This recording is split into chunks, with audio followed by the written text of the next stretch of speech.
Praise the Lord. தினம் ஒரு வார்த்தை என்ற வேத தியான பகுதிக்கு உங்களை என் சத்தத்தினூடாய் சந்திக்கிறது மிகுந்த மகிழ்ச்சி. மத்தேயு எழுதின சுவிசேஷம் 4ஆம் அதிகாரம் 19ஆம் வசனத்தின் முதல் பகுதி, என் பின்னே வாருங்கள். இயேசு ஒரு குறிப்பிட்ட ஜனங்களை பார்த்து தன் பின்னே அல்லது புரியும்படியாய் பார்ப்போம் என்றால் என்னை பின்பற்றி வாருங்கள் என்று ஒரு அழைப்பை விடுக்கிறார். ஒருவர் நம்மை அழைத்து பின்பற்றி வா என்று ஒரு அழைப்பை தரும்பொழுது அவர் நம் அனைத்து தேவைகளையும் சந்திப்பார் என்ற ஒரு நம்பிக்கை நம் உள்ளத்தில் இருந்தால்தான் நாம் அவரை பின்பற்ற முடியும். இயேசு பொய் சொல்ல அவர் ஒரு மனிதன் அல்ல.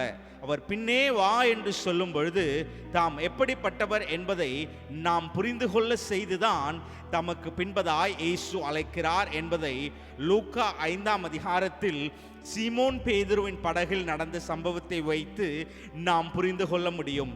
எனவே அவர் பின்னே வர விருப்பம் உள்ளவர்களுக்கு ஒரு மகிழ்ச்சியான செய்தி என்னவென்றால், நமக்கு வேண்டிய அனைத்தையும் அவர் பார்த்து கொள்வார்.